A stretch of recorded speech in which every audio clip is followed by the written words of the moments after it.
Hello guys, sabi niyong ito po ay tayo po'y magugupit na naman ng buhok na may pagka-buhaghag, may pagka-dry ang buhok ng ating customer. So, hindi ko naman po siya pwedeng gupitan ng mataas ang layered kasi po lalo siyang bubuhaghag.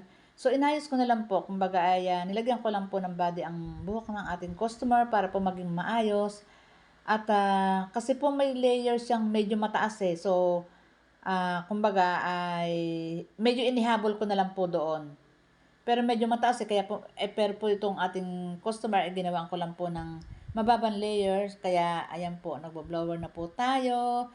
At umayos naman po na yung buhok ng ating customer. Kulang lang po sa treatment or sa Brazilian keratin blowout or Botox ang buhok ng ating customer.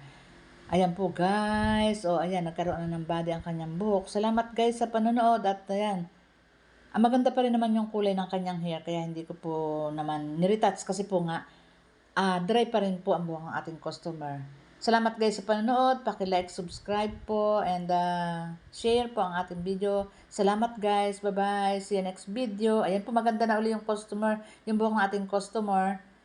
Ayan. Thank you guys. Bye-bye.